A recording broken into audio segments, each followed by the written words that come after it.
U.S. campaign finance law prohibits politicians from accepting foreign campaign contributions. Many still reap the benefits of foreign money donated to political action committees. But what about universities and foreign cash? Our next guest says in the past 4 years, they have failed to disclose $1 billion in foreign donations. Here with us is Neetu Arnold. She's a Young Voices contributor and Paulson policy analyst at the Manhattan Institute. Neetu, this is disturbing because federal law requires full disclosure, and many of these foreign funders are influencing young college student minds through their contributions. So you've done the research. Tell us more on what you discovered. I think it's such a problem that universities have failed to follow federal law.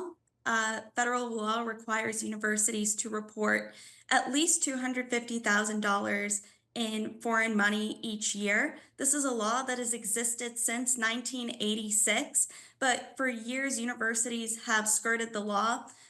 During the first Trump administration, they actually investigated a dozen universities and found that they misreported, or they hadn't even reported more than $6 billion.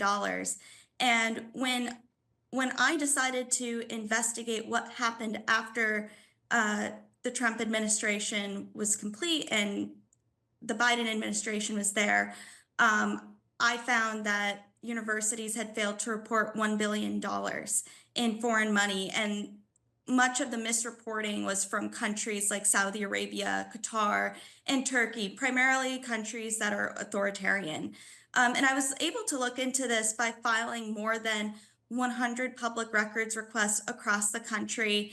And I compared the information that I received through these requests with the information that universities had reported to the federal government.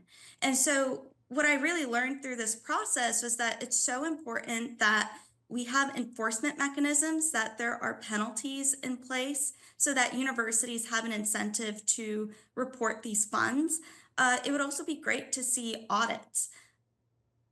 Well, tell me which universities are the worst offenders and why are they not abiding by the law?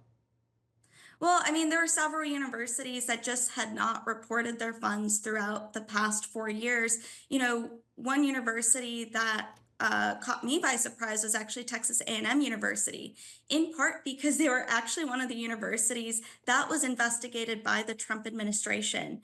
And it turned out that during the Trump administration, the university was in compliance. They were reporting their foreign funds. And then after the Trump administration left, I looked at their reporting for Chinese contracts, and it turned out that they just weren't reporting any of them. Well, we've reported in the past about university contributions from Qatar, Saudi Arabia, Turkey, and that raised concerns about anti-Israel sentiments expressed in Middle East Studies programs. So tell us more on what you found there. Right. So I think one thing that was interesting about my research was that I was actually able to see the donors and why they were donating to the universities in the first place. I think that's actually one of the flaws with the federal reporting requirements. Um, Even though universities are supposed to report funds greater than $250,000 a year, there are many gifts that we don't see because they're less than $250,000. I would also say that we don't know who the donors are, and that was something I was able to see. I was at Columbia University. I saw many donations from Turkey, from the Sabanci family, from Coke Holding Company. I thought that was very interesting to see. I saw many gifts that were way under the 250,000 threshold that were from the Qatar Foundation. And so I think it's so important to know who is donating to our universities and the purpose, whether it's going for cancer research or is it going to influence our curriculum. Well, there can be bundling also, I'm sure. So they make several donations through different families and companies in those countries and stay under that threshold. So what about the influence of China through Confucius classrooms?